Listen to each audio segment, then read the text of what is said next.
আসসালামু আলাইকুম। এটিএন বাংলা সংবাদে সবাইকে স্বাগত জানাচ্ছি তানিয়া ইসলাম। রাত্রির শুরুতেই বিআরবি কেবল সংবাদ শিরোনাম। সংবাদ মাধ্যমের উপর হামলা দেশকে ব্যর্থ রাষ্ট্রে পরিণত করার ষড়যন্ত্র, বলছে নাগরিক সমাজ। প্রতিবাদ মানববন্ধন নয়, অপশক্তিকে রুখে দেবার আহ্বান।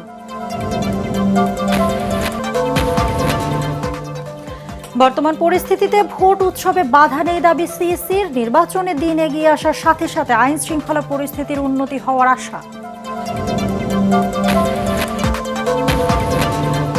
ঢাকা 10 আসনে স্বতন্ত্র প্রার্থী হিসেবে মনোনয়নপত্র তুললেন আসিফ মাহমুদ। নিজের নিরাপত্তা নিয়ে শঙ্কা, প্রার্থীদের নিরাপত্তা নিশ্চিতে সরকারকে তাগিদ।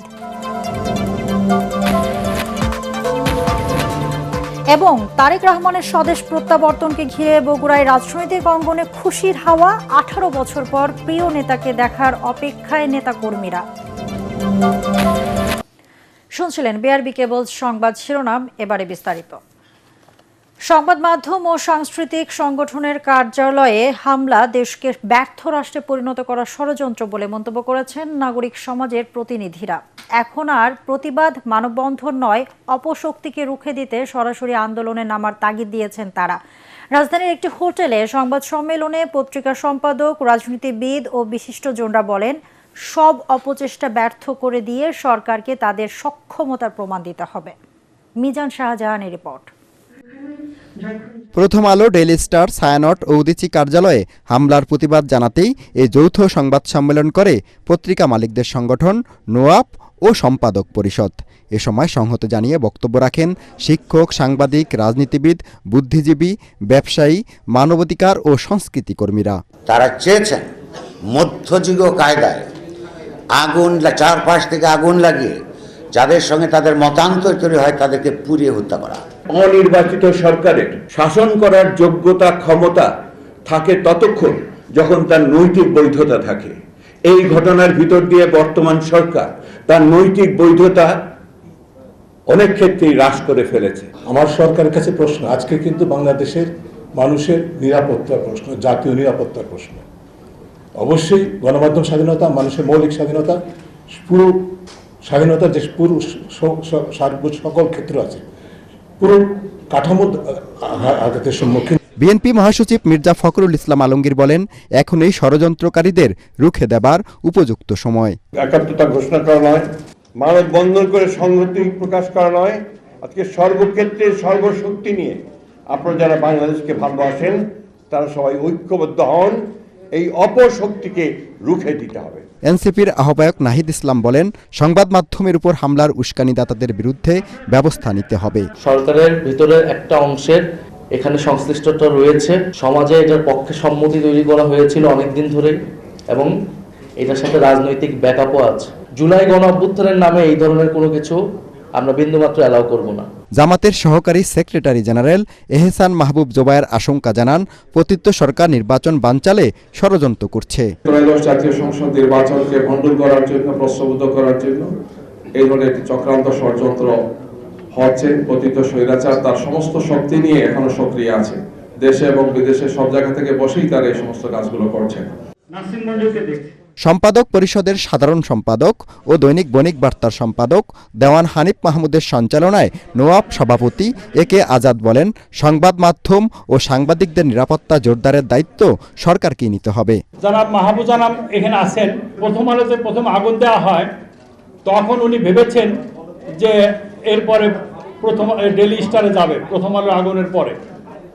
উনি সরকারের এমন কোনো সংস্থা নাই, এমন কোনো ব্যক্তি নাই যাকে উনি অনুনয় বিনয় করেন নাই যে আপনারা ডেইলি স্টারের সামনে প্রোটেকশন দেন, কিন্তু উনি কোনো সাহায্য সাড়া পাননি।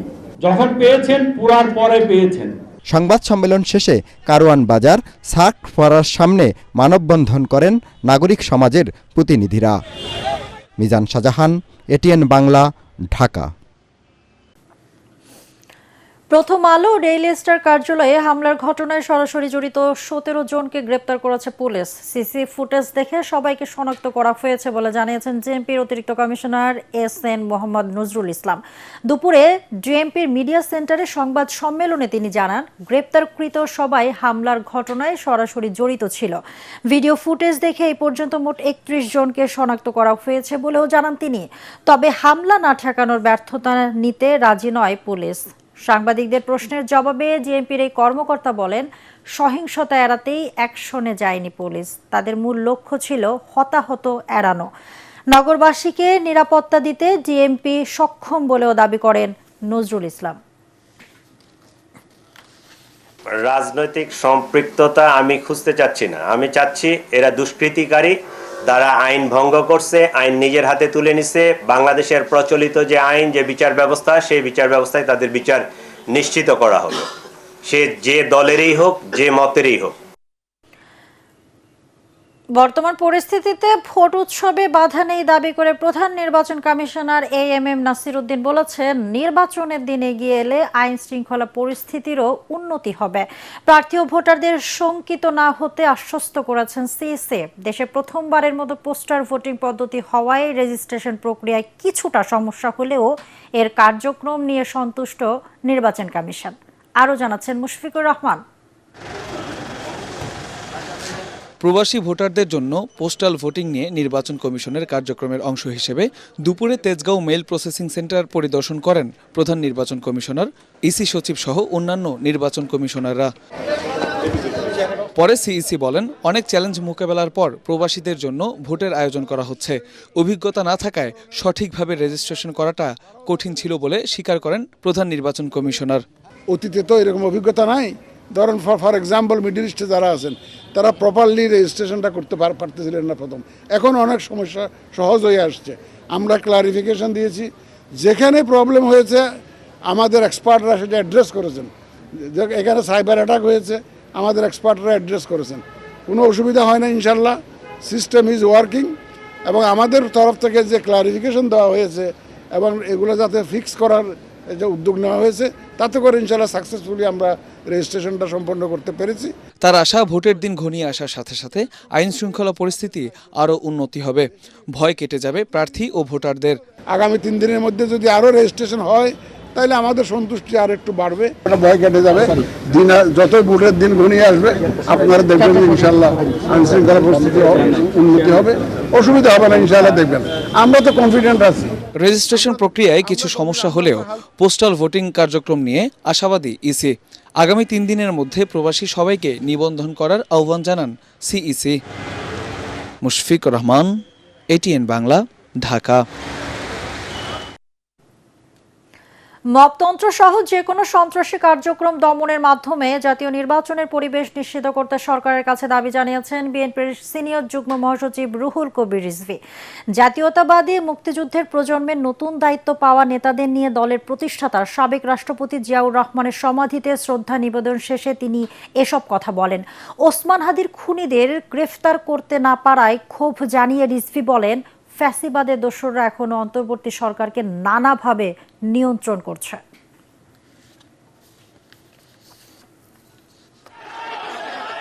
এই যে দলবদ্ধভাবে আক্রমণ, এই যে মব, এই যে উচ্ছৃঙ্খল জনতা, তারা নানা ইস্যুতে নানা ইয়েতে তারা আক্রমণ করছে, প্রতিষ্ঠান ভাঙছে, এইটা গণতন্ত্রের বিরোধী কর্মকাণ্ড। কেন হাদির দুষ্কৃতিকারীরা কোথায় আছে? তারা দেশে না বিদেশে, আজও সেটা প্রশাসন, পুলিশ প্রশাসন খুঁজে পায় না। তাহলে আজকে কারা দায়িত্বে আছে?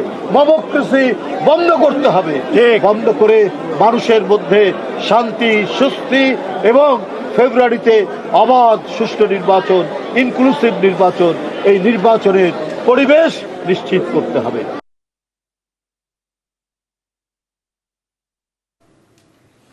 সরকার ওসমান হাদির হামলাকারীদের শনাক্ত করতে ব্যর্থ হয়েছে বলে মন্তব্য করেছেন সাবেক উপদেষ্টা আসিফ মাহমুদ সজীব ভুঁইয়া। তিনি বলেন, নির্বাচনকে ঘিরে সব প্রার্থীর নিরাপত্তা নিশ্চিতের মাধ্যমে সরকারকে লেভেল প্লেইং ফিল্ড তৈরি করতে হবে।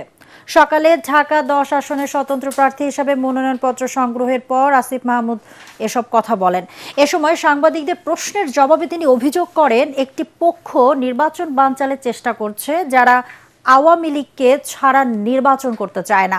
প্রতিটি ওয়ার্ডে জনগণের সমস্যার সমাধানের কাজ করার অঙ্গীকারও করেন এই জুলাই যোদ্ধা। 1.5 বছরের যে অভিজ্ঞতা সরকারের কাজ করতে গিয়ে আমার হয়েছে, আমরা শহীদ ওসমান হাদির মতো অবস্থা যেন আর কারো না হয় এবং এর মধ্য দিয়ে দেশের পরিস্থিতি অস্থিতিশীল করা, নির্বাচন বানচাল করা এবং বাংলাদেশকে একটা অন্ধকারের দিকে ঠেলে দেওয়ার সুযোগ যেন কেউ না পায়। এবং এই জায়গা থেকে শুধু আমি না, সকল প্রার্থীর জন্যই ঝুঁকির জায়গা থেকে যায়। বিশেষ করে জুলাই গণঅভ্যুত্থানে যারা নেতৃত্ব দিয়েছে তাদেরকে টার্গেট করা হচ্ছে বলে আমরা বিভিন্ন মাধ্যমে শুনতে পেরেছি, জানতে পেরেছি। ফলে আমরা যদি ফ্রিলি মুভ না করতে পারি তাহলে নির্বাচনী প্রচারণার ক্ষেত্রে আমরা অনেকটাই পিছিয়ে যাওয়ার সম্ভাবনা আছে। সমসাময়িক বিষয় নিয়ে সচিবালয়ে ব্রিফ করছেন স্বরাষ্ট্র উপদেষ্টা জাহাঙ্গীর আলম চৌধুরী। আমরা সরাসরি চলে যাচ্ছি সেখানে। স্বরাষ্ট্র উপদেষ্টা হিসেবে দেশের আইন শৃঙ্খলা পরিস্থিতি আপনি কিভাবে আসলে পর্যবেক্ষণ করবেন? আগামী নির্বাচনে 2 মাসের সময় নেই, সেই নির্বাচন কতটা সুষ্ঠু বলে আপনি এই পরিস্থিতি মনে করেন? এবং আজকে এনসিপি সম্ভব শেষ করবেন? ঠিক আছে, আপনি তো বলেন। না না না না, আপনি বুঝলেন, দুই বোনই বুঝে নেন না, বোনের অগ্রগামী বলেন, আপনিও বুঝে নেন। আচ্ছা, আর কারো? আর এই বোন আবার এখানে একজন, আপনি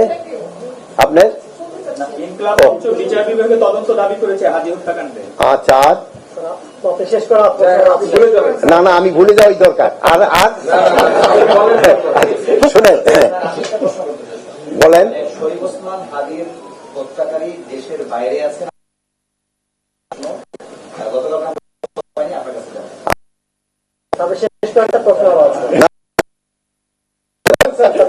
না, আর একটা হলো আপনাদের কিছু কিছু প্রশ্ন থাকবে জগন্নাথ ইউনিভার্সিটি নির্বাচন সংক্রান্ত।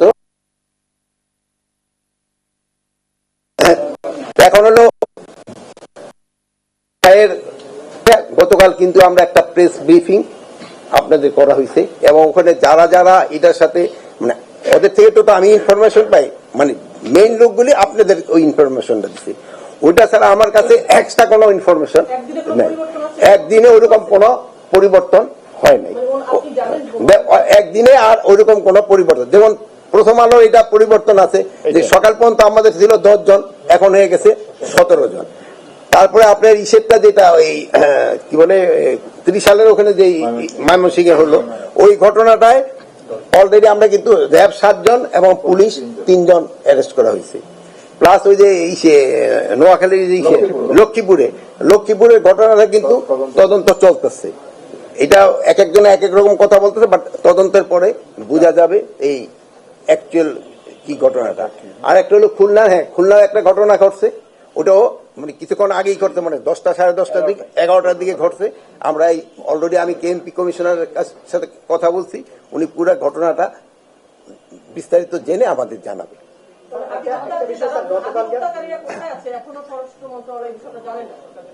এখন যদি কোথায় আছে হইলে তো তারা ধরে ফেলতাম, যদি আমাদের কাছে যদি ওইরকম নিউজটা থাকতো তাহলে তো ধরে ফেলতাম।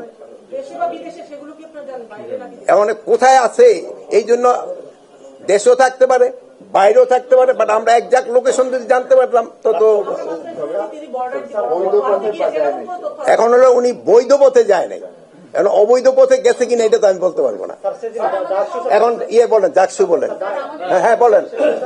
ডাকসু থেকে এসেছিল, তারা আপনাকে একটা আলটিমেটাম দিয়েছিল যে আইন আপনার পদত্যাগেরও দাবি জানিয়েছিল, ইনকিলাব মঞ্চও বলেছে। গতকাল দিনভর গুঞ্জন ছিল যে স্বরাষ্ট্র উপদেষ্টা পদত্যাগ করবেন বা করছে কিনা, আপনি যদি বলতেন।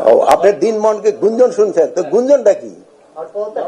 ও আচ্ছা, পদত্যাগ করলে তার এখানে বসতাম না। এখন জগন্নাথ ইউনিভার্সিটি যদি কোনো প্রশ্ন থাকে বলেন, তা নাহলে আমি না আর না, ইউনিভার্সিটি যদি কোনো প্রশ্ন থাকে বলেন।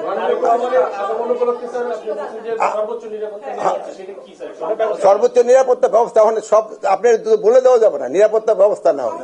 এখন বলেন না, কোনো ধরনের শঙ্কা নেই। এখন সামাজিক যোগাযোগ মাধ্যমে কি আছে ওইটা আমি এখন উত্তর দেবো। জগন্নাথ কলেজে যদি শহীদ ওসমান হাদি হত্যাকাণ্ডের সুষ্ঠু ও দ্রুত বিচার নিশ্চিতে আগামী 24 ঘন্টার মধ্যে একটি বিচারিক ট্রাইব্যুনাল গঠনের দাবি জানিয়েছেন ইনকলাব মঞ্চ। প্রয়োজনে আন্তর্জাতিক গোয়েন্দা সংস্থার সহায়তা নেওয়ার দাবিও জানিয়েছেন সংগঠনটি। শাহবাগের সংবাদ সম্মেলনে ইনকলাব মঞ্চের সদস্য সচিব আব্দুল্লাহ আল জাবের এসব দাবি জানান। তিনি বলেন, এই ঘটনায় দৃশ্যমান ও কার্যকর পদক্ষেপ না নিলে রাষ্ট্রের উপর জনগণ আস্থা হারাবে। অভিযোগ করেন, ওসমান হাদির হত্যাকাণ্ডকে মূল আলোচনার বাইরে ঠেলে দেওয়ার অপচেষ্টা করা হচ্ছে। হাদির রক্তের সঙ্গে কোনো আপোষ করা হবে না বলেও ওই সময় হুঁশিয়ারি দেন তিনি। এখন থেকে রাজপথে অবস্থান করবার ঘোষণা দিচ্ছি যে আমরা রাজপথ ছেড়ে যাচ্ছি না। ওসমান হাদির শপথ, তার রক্তের শপথ, তার খুনিদের গ্রেফতার হওয়া না পর্যন্ত এবং এই খুনিদের পেছনে যারা মদতদাতা রয়েছেন তারা গ্রেফতার না হওয়া পর্যন্ত আমরা রাজপথ ছাড়ছি না। নির্বাচিত হলে ঢাকা 7 আসনকে পরিচ্ছন্ন এলাকা হিসেবে গড়ে তোলার অঙ্গীকার করেছেন বিএনপির প্রার্থী হামিদুর রহমান হামিদ। আর জামায়াতের প্রার্থী হাজী এনায়েতুল্লাহ জানান, সমাজ ও রাষ্ট্রে সুশাসন প্রতিষ্ঠায় প্রতিশ্রুতিবদ্ধ তাদের দল। এই আসনে বিএনপি চূড়ান্ত মনোনয়ন পেতে আলোচনায় আছেন বেশ কয়েকজন হেভিওয়েট নেতা। মিজান শাহজাহানের রিপোর্ট। লালবাগ, কামরাঙ্গীরচর, চকবাজার, বংশাল ও কোতোয়ালি নিয়ে সংসদীয় আসন ঢাকা 7। সামান্য বৃষ্টি হলেই এ এলাকার অধিকাংশ অলিগলি তলিয়ে যায়। লালবাগ থানার সামনে বয়ে যাওয়া এই বুড়িগঙ্গা নদী এখন মরা খাল। নদীটি দখল দূষণের হাত থেকে রক্ষা করা না গেলে মশার বংশবিস্তার ঠেকানো যাবে না। সালাম স্টিল ভোটের গাড়ি নিয়ে আমরা ঘুরে বেরিয়েছি ঢাকা 7 আসনের অলিগলি। বিএনপি মনোনীত প্রার্থী হামিদুর রহমান হামিদ বলেন, সব সমস্যার সমাধান করে নিরাপদ ঢাকা 7 গড়ে তোলার স্বপ্ন দেখছেন তিনি। জনগণের ভোটের ব্যাপারে এত আগ্রহ, বিশেষ করে ইয়াং জেনারেশন অনেক আগ্রহ যে ভোট এবার আমরা দিতে পারবো, স্বাধীন মতন ভোট দিতে পারবো, যাকে খুশি তাকে দিতে পারবো। আসনটা যদি আমি সুন্দর করে ঢেলে সাজাতে পারি আমার মনে হয় খুব ভালো হবে। এই আসনে নিয়মিত সভা সমাবেশ ও জনসংযোগ চালিয়ে যাচ্ছেন বেশ কয়েকজন বিএনপি নেতা। তারা বলেন, দলের চূড়ান্ত মনোনয়ন পর্যন্ত তাদের এই কর্মসূচি অব্যাহত থাকবে। এই এলাকার জনগণের সাথে আমার যেহেতু একটি সম্পৃক্ততা আছে, জনগণ আমাকে ভালোবাসে, পছন্দ করে, সেই এলাকা ইনশাল্লাহ আমরা প্রত্যাশা করি দল আমাকে ইনশাল্লাহ অবশ্যই মূল্যায়ন করবে। তারা অবশ্যই আমাদের মতো পরীক্ষিত ত্যাগী কর্মীদেরকে মূল্যায়ন করবে। হামলা মামলা পৌরখা নেতা যাকে বলা হয়, যদি আমাদের থেকে একজনকে নমিনেশন দিত, এই সিটটা বিএনপি সিট, ইনশাল্লাহ আমরা বিপুল ভোটে দানের শীর্ষে। আমি শতভাগ আশাবাদী যে আমি মনোনয়ন পাওয়ার যোগ্য। হয়তো বা ভারপ্রাপ্ত চেয়ারম্যান পর্যন্ত আমাদের যেই আবেদন বা আমাদের যে সিপি সে ঠিক মতো পৌঁছে নাই। জামাতের প্রার্থী হাজী এনায়েতুল্লাহ জানান, ভোটারদের আশানুরূপ সাড়া পাচ্ছেন তিনি। একমাত্র বাংলাদেশ জামাত ইসলাম যদি আগামীতে দেশের দায়িত্ব নেয় তাহলে সবাই সুখে শান্তিতে থাকতে পারবে। ভিন্নমত গণতন্ত্রের সৌন্দর্য বলে মন্তব্য করে প্রার্থীরা বলেন, শান্তিপূর্ণ ও উৎসবমুখর পরিবেশে প্রচারণা চালিয়ে যাবেন তারা। মিজান শাহজাহান, এটিএন বাংলা, ঢাকা। নরসিংদী 1 আসনে বইছে নির্বাচনী আমেজ। দলীয় সভা, মতবিনিময়, উঠোন বৈঠকে ব্যস্ত সময় পার করছেন প্রার্থীরা। এই আসনে বিএনপির প্রার্থী দলের কেন্দ্রীয় যুগ্ম মহাসচিব খায়রুল কবির খোকন আর জামায়াতে ইসলামের প্রার্থী ইব্রাহিম ভুইয়া। এছাড়াও মাঠে রয়েছেন ইসলামী আন্দোলন বাংলাদেশের প্রার্থী শওকত সরকার। বিস্তারিত ইয়াসিন রানা রিপোর্টার। নরসিংদী সদর মাধবদী নিয়ে গঠিত এই আসনে গড়ে উঠেছে অসংখ্য শিল্প কারখানা। তাই ভোটের সমীকরণে শ্রমিকরা রাখতে পারে বড় ভূমিকা। এছাড়া শিল্পপতি এবং মাধবদীর বাবুরহাটের কাপড় ব্যবসায়ীরাও বদলে দিতে পারে ভোটের হিসেব নিকেশ। যেই সরকারে আগে আসছে অথচ সবাই ক্ষতিগ্রস্ত হয়েছে, কেউ লাভবান না, কিন্তু আশা তো বারবার তারা দিয়েই গেছে, বলে ততটুকু কিন্তু করে না। আমরা 2টা ব্রিজ চাই, একটা 14 ব্রিজ, একটা আলোকবালি ব্রিজ। জনগণ অধীর আগ্রহ ছিল, সেই দিনটা আসছে। আমরাও আশাবাদী যে খুব একটা ভালো ভোট হবে। তফসিলের পর শোডাউন বন্ধ থাকলেও নানান উপায়ে ভোটারদের কাছে যাচ্ছেন প্রার্থীরা। সামাজিক যোগাযোগ মাধ্যমে চালাচ্ছেন প্রচারণা। ভোটারদের আসনের নানা সমস্যা সমাধান করার প্রতিশ্রুতি দিচ্ছেন হাতপাখা প্রতীকের প্রার্থী। ভোটাররা অপেক্ষায় আছে যে এইবার তারা ইসলামের পক্ষে ভোট দিবে। আমরা অনেক দেখছি, এবার ইসলামের পক্ষে আমরা থাকব এবং হাতপাখা মার্কাকে আমরা জয়যুক্ত করব ইনশাআল্লাহ। জামায়াত ইসলামের প্রার্থী ইব্রাহিম ভুইয়া তুলে ধরছেন উন্নয়ন পরিকল্পনা। মানুষের মাঠে ময়দানে যখন যাই একটা কথাই বলে যে এবার ভোট আমরা যদি দিতে পারি, ভোট বিপ্লব হবে, আপনাদের বস্তা সালা দিয়ে নসন্দির বাসায় ভোট নিতে হবে, একটা পরিবর্তন হবে, সেই পরিবর্তনটা ইসলামের পক্ষে হবে, বিশেষ করে দাঁড়িপাল্লার পক্ষে। বিএনপির কেন্দ্রীয় যুগ্ম মহাসচিব খায়রুল কবির খোকন দলের রাজপথের আন্দোলন সংগ্রামে সক্রিয়। এই আসন থেকে 2005 সালে সংসদ সদস্য ছিলেন। বিএনপি চেয়ারপারসন খালেদা জিয়ার জন্য মিলাদ, উঠান বৈঠক ও দলীয় বৈঠক করে ভোটের মাঠ গোছাচ্ছেন তিনি। প্রতিশ্রুতি আমরা দিচ্ছি জনগণকে, আপনার যদি জনগণের ম্যান্ডেট রায় পাই, আমরা যদি দেশ পরিচালনার দায়িত্ব জনগণ আমাদের অর্পণ করে, মানুষের কল্যাণে যে প্রতিশ্রুতি অঙ্গীকার যেটা করেছি, যে ওয়াদা আমরা করেছি, সেগুলো আমাদের যে ইশতেহারের মধ্যে আমরা নিয়ে আসতেছি, এগুলো অবশ্যই এগুলো আমরা বাস্তবায়ন করব। আগামীতে একটি সুন্দর শান্তিপূর্ণ নির্বাচনের প্রত্যাশা এই আসনের ভোটারদের। ইয়াসিন রানা, এটিএন বাংলা, নরসিংদী। সালাম স্টিল ভোটের গাড়ি নিয়ে আরো খবর থাকছে সংবাদের পরের অংশে। আগামী 25 ডিসেম্বর বৃহস্পতিবার বিএনপির ভারপ্রাপ্ত চেয়ারম্যান তারেক রহমানের স্বদেশ প্রত্যাবর্তনকে ঘিরে বগুড়ার রাজনৈতিক অঙ্গনে বইছে খুশির হাওয়া। 18 বছর পর প্রিয় নেতাকে দেখার অপেক্ষায় উৎফুল্ল স্থানীয় নেতাকর্মীরা। নিজ জেলার সন্তানকে কাছে পাবেন এমন আশায় বিভোর বগুড়াবাসী। শহরের চায়ের দোকান থেকে শুরু করে পাড়া মহল্লার আড্ডা, সবখানে এখন একটাই আলোচনা, দীর্ঘ প্রতীক্ষার অবসান ঘটিয়ে দেশের ছেলে ফিরছেন ঘরে। বগুড়া থেকে আজিজুল হাকিম রুমনের রিপোর্ট, জানাচ্ছেন খায়রুল ইসলাম। তারেক রহমানের স্বদেশ প্রত্যাবর্তনকে ঘিরে বগুড়া সদর 6 আসনে বিএনপি নেতাকর্মী ও সমর্থকদের মধ্যে বইছে আনন্দের বন্যা। তাকে বরণ করে নিতে শহরের বিভিন্ন এলাকার দলীয় কার্যালয় ও সমর্থকদের বাসাবাড়িতে চলছে নানা ধরনের প্রস্তুতি। কোথাও চলছে আনন্দ মিছিল, কোথাও আবার আলোচনা সভা। অনেকেই বলছেন এই প্রত্যাবর্তন তাদের জন্য নতুন অনুপ্রেরণা। এটা কিছু কিছু আনন্দ আছে যেটা মানে প্রকাশ করার না, মানে সেটা বুঝে নিতে হয় যে এই আনন্দটা কতটা মানুষের গভীরে, মানুষের হৃদয়ে। এইরকম কিন্তু একটা আমেজ শুরু হয়েছে, মানুষ কিন্তু দিন গুনছে যে আর কয়দিন পরে তারেক রহমান বাংলাদেশের মাটিতে আসবে। 2007 সালে 11-র সময় শারীরিক নির্যাতনের কারণে চিকিৎসার জন্য তারেক রহমানের দেশ ছাড়তে বাধ্য হতে হয়। দীর্ঘদিন পর তার দেশে ফেরার খবরে সাধারণ মানুষের মধ্যে আনন্দ ও স্বস্তির অনুভূতি। পলিটিক্যাল ইস্যুর বাইরেও বগুড়ার লোকজন অবশ্যই ঘরের সন্তান ঘরে ফিরবে এজন্য উন্মুখ হয়ে আছে এবং আমরা চাই উনি এসে রাজনীতির হাল ধরবেন। বিএনপির চেয়ারপারসন প্রধানমন্ত্রী বেগম খালেদা জিয়ার ছেলে বাংলাদেশে আসতেছেন, এর জন্য বগুড়াবাসী অনেক আনন্দিত। তারেক রহমানের স্বদেশ প্রত্যাবর্তনের ফলে বগুড়া সহ সারা দেশের রাজনীতিতে নতুন মাত্রা যোগ হবে।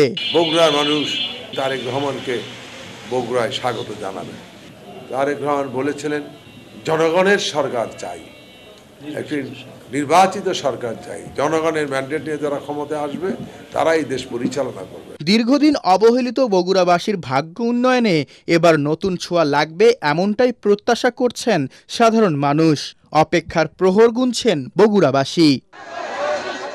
Bureau report, ATN Bangla. July আন্দোলন কঠোরভাবে দমনের মূল পরিকল্পনাকারী গ্যাং অফ ফোরের সদস্য সালমান এফ রহমান এবং আনিসুল হক কারফিউ দিয়ে এবং বল প্রয়োগ করে আন্দোলনকারীদের শেষ করে দেওয়ার পরামর্শ তারাই দিয়েছিলেন বলে জানান চিফ প্রসিকিউটর তাজুল ইসলাম। বিচারপতি গোলাম মুর্তজা মজুমদারের নেতৃত্বাধীন আন্তর্জাতিক অপরাধ ট্রাইব্যুনাল 1-এ আজ এই দুই আসামির বিরুদ্ধে অভিযোগ গঠনের উপর রাষ্ট্রপক্ষের শুনানি হয়। আগামী 4 জানুয়ারি আসামি পক্ষের শুনানির দিন ধার্য করা হয়েছে। চিফ প্রসিকিউটর বলেন 24 জুলাই আগস্টে আন্দোলন চলাকালীন সময়ে কারফিউ জারি করা এবং ব্যবসায়ীদের নিয়ে গণভবনে বৈঠক করে হত্যাকাণ্ডে সহায়তা সহ 5 অভিযোগে আনিসুল হক ও সালমান এফ রহমানের বিরুদ্ধে আনুষ্ঠানিক অভিযোগ গঠন করা হয়েছে। জুলাই আগস্টে ছাত্র জনতার অভ্যুত্থান চলাকালীন সময়ে নিরস্ত্র সিভিলিয়ান পপুলেশনকে হত্যা করা, তাদেরকে দমন করা এবং তাদেরকে সাইলেন্ট করে দেওয়ার জন্য 4 জন ব্যক্তিকে দায়িত্ব দেওয়া হয়েছিল। তার মধ্যে সালমান এফ রহমান, আনিসুল হক, মোহাম্মদ আলী আরাফাত এবং স্বরাষ্ট্রমন্ত্রী আসাদুজ্জামান খান কামাল, এই 4 জনে যাদেরকে গ্যাং অফ 4 নামে ডাকা হতো, তারা জরুরি অবস্থা জারির জন্য প্রধানমন্ত্রীকে পরামর্শ দিয়েছেন এবং সেই জরুরি অবস্থা কার্যকর করার ব্যবস্থা করেছেন। ছাত্র জনতাকে হত্যা করার জন্য নির্দেশনা, পরিকল্পনা সবকিছু এই গ্যাং অফ 4 এর মাধ্যমে হয়েছে। দর্শক, আবারও সালাম স্টিল ভোটের গাড়ির খবর। নাটোরের উত্তরা গণভবনের সামনে আছেন সহকর্মী আলী আসগর ইমন। সেখানকার ভোটের হালচাল জানাচ্ছেন তিনি। সালাম স্টিল ভোটের গাড়ি নিয়ে আমি এখন দাঁড়িয়ে আছি নাটোরের একটি বিখ্যাত ইতিহাস ঐতিহ্যের অপূর্ব নিদর্শন উত্তরা গণভবনের সামনে, যা একসময় দীঘাপাতিয়া রাজবাড়ি নামে পরিচিত ছিল। আমরা একজন ভালো সৎ নির্ভীক নেতাকে খুঁজব, যারা নাটোরকে আধুনিকায়ন করবে, নাটোরকে সুন্দর করবে। নাটোর আমাদের নাটোর সেই রাজার আমলের নাটোর, কিন্তু সেই মানের উন্নতি করা হয় নাই। যিনি ভালো দেশ নিয়ে ভাবনা চিন্তা দুঃখী মানুষের মুখে হাসি ফোটাতে পারে, ঠিক তাকেই ভোট দেব বলে আশা করছি আমার তরফ থেকে। নাটোরের উত্তরা গণভবনের সামনে থেকে শুনছিলাম সাধারণ মানুষের নির্বাচনী ভাবনা। সালাম স্টিল ভোটের গাড়ি নিয়ে যে কোনো সময় পৌঁছে যাব আপনার এলাকায়। সালাম স্টিল ভোটের গাড়ি নিয়ে ঢাকা ৩ আসন কেরানীগঞ্জে আছেন সহকর্মী জামিল হাসান শান্ত। সরাসরি চলে যাচ্ছে তার কাছে। শান্ত, ধানমন্ডির এলাকায় ভোটারদের আগামী নির্বাচন নিয়ে কি বলছেন তারা, এই সম্পর্কে আমাদেরকে বিস্তারিত জানাবেন।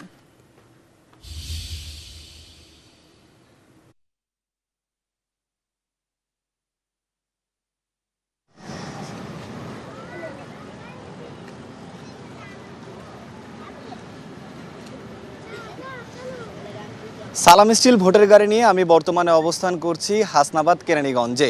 আমরা সকাল থেকে এখানে ঘুরে দেখেছি এলাকায় কিন্তু তেমন নির্বাচনের প্রচারণার কাজ কিন্তু চালাচ্ছে না প্রার্থীরা, যেহেতু বিধিনিষেধের কিছু ব্যাপার রয়েছে। তবে এলাকায় এটি ঢাকা ৩ আসনের মধ্যে পড়লেও কিন্তু ঢাকার মতো কিন্তু এই এলাকায় তেমন উন্নয়নের ছোঁয়া লাগেনি। আপনি দেখতে পাচ্ছেন এই এলাকায় যে রাস্তাঘাটগুলো রয়েছে সেগুলো কিন্তু এখনও কাঁচা, প্লাস সেই সাথে সাথে এখানে যে নদী রয়েছে এই নদী কিন্তু ব্যাপক দূষিত বলে এলাকাবাসীরা আমাকে জানিয়েছেন। এলাকায় মোট ভোটার সংখ্যা রয়েছেন ৩.৫ লক্ষেরও বেশি। এলাকার মানুষরা যতটুকু বলছেন এলাকায় মাদকের একটি প্রভাব রয়েছে ব্যাপক, যেটি তারা দূর হোক খুব দ্রুত, এটি তারা চান। বর্তমানে এই এলাকার কিছু স্থানীয় বাসিন্দা আমার সঙ্গে রয়েছেন, তাদের কাছে জানতে চাই আসলে তারা নির্বাচন নিয়ে কী ভাবছেন। নির্বাচন নিয়ে আপনি কি ভাবছেন? নির্বাচন নিয়ে আমি ভাবতেছি যে হচ্ছে আমাদের সামনে আমাদের যারাই আসবে ইনশাল্লাহ তারা যেন আমাদের এই সমাজকে নিয়ে একটু সুদৃষ্টি দিয়ে তাকায়, তারা যেন দেখে, তারা যেন আমাদের সমাজের এই সমস্যা হচ্ছে রাস্তাঘাট, এই যে নদী দূষণ, দেন হচ্ছে আপনার হচ্ছে মাদক, আর মাদক বিরোধী বিষয় যদি আমি আমার মতো একটা ছেলে বলি এটা কিছু হবে না। এটার জন্য আমাদের সবাইকে ঐক্যবদ্ধ হতে হবে, সবাইকে পাশে আসতে হবে, সবাইকে ঐক্যবদ্ধ হয়ে সমাজে আমাদের চোখ রাখতে হবে যাতে আমাদের মাদক বিরোধী এই বিষয়টা, এই র্যালিটা আমরা প্রিভিয়াসেও আমরা এটা নিয়ে অনেক কাজ করেছি, কিন্তু আমরা সাফল্য পাইনি। কারণ হচ্ছে আমাদের উপরের লেভেল যারা তারা আমাদের সাথে নাই। আপনি নির্বাচন নিয়ে কী ভাবছেন? নির্বাচন বলতে আমাদের এলাকায় যে নদী দূষণগুলো আছে আমরা তাকেই ভোট দিব যারা আমাদের এই নদীর বিরুদ্ধে পক্ষে কাজ করবে এবং এই রাস্তাগুলোর পক্ষে কাজ করবে। আমরা চাই দেশে সুষ্ঠু নির্বাচন হোক এবং যারা নির্বাচন করবে তারা আমাদের পাশে আসুক। বা এই নদীর আপনার জীবনের প্রথম ভোটটা কীরকম হোক আপনি চান? আমি চাই এই বছর আর কি সুষ্ঠুভাবে নির্বাচন হোক এবং আমরা যে সুষ্ঠুভাবে আর কি ভোটটা দিতে পারি সরকারকে, এবং আমাদের যে সমাজে মাদকাসক্তি তাদের বিরুদ্ধে দাঁড়িয়ে আমরা একটা মুক্ত আর কি মাদক শক্তি সমাজ আর কি করতে চাই। যেমনটা শুনলেন তানিয়া, এলাকার মানুষরা কিন্তু আসলে মাদক নিয়ে বেশ চিন্তিত। এলাকার মানুষরা চায় মাদকটা যাতে এলাকা থেকে দূর হোক এবং এলাকার রাস্তাঘাট থেকে শুরু করে নদীর উন্নয়ন কিন্তু তারা প্রত্যাশা করছেন। সালাম স্টিল ভোটের গাড়ি নিয়ে কেরানীগঞ্জ থেকে এই ছিল আমার কাছে সর্বশেষ। শান্ত, ধন্যবাদ আপনাকে। দর্শক, কেরানীগঞ্জ থেকে আমাদের সঙ্গে যুক্ত ছিলেন সহকর্মী জামিল হাসান শান্ত। আমরা এখন চলে যাচ্ছি পরের সংবাদে। পূবালী ব্যাংক বাণিজ্য সংবাদ।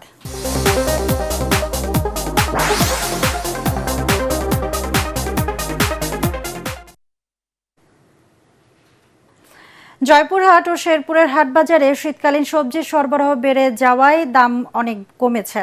এতে ক্রেতারা স্বস্তি জানালেও লোকসানের মুখে কৃষকরা। বিক্রেতারা বলছেন সরবরাহ বাড়ায় দিন দিন দাম আরও কমে আসবে।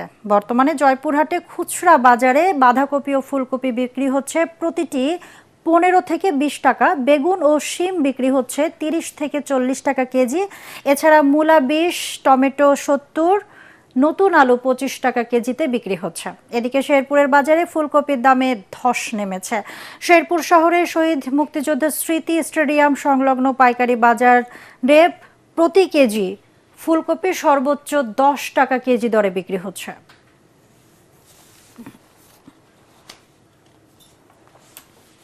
এবারে সন্ধানী লাইফ ইন্স্যুরেন্স আন্তর্জাতিক সংবাদ।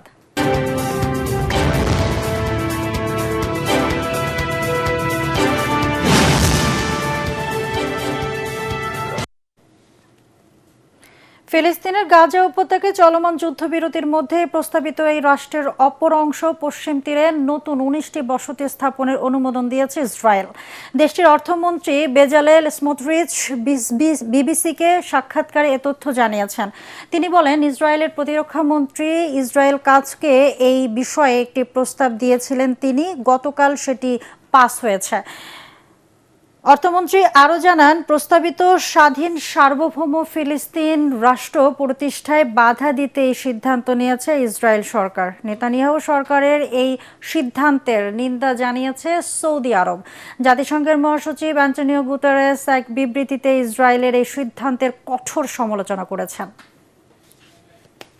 এবারে খেলার খবর।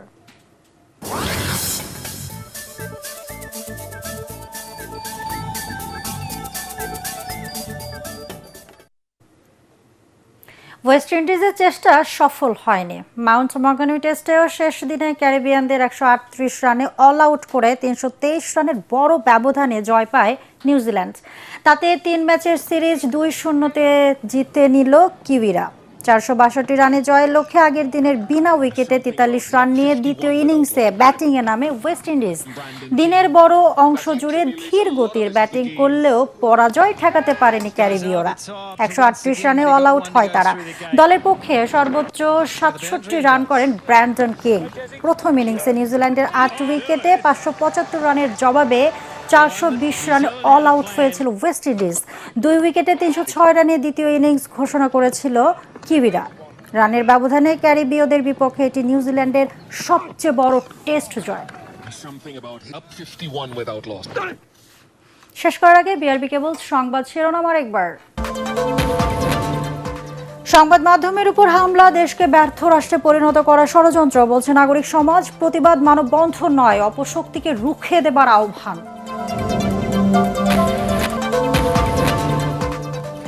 বর্তমান পরিস্থিতিতে ভোট উৎসবে বাধা নেই দাবি সিইসির। নির্বাচনের দিন এগিয়ে আসার সাথে সাথে আইন শৃঙ্খলা পরিস্থিতির উন্নতি হওয়ার আশা।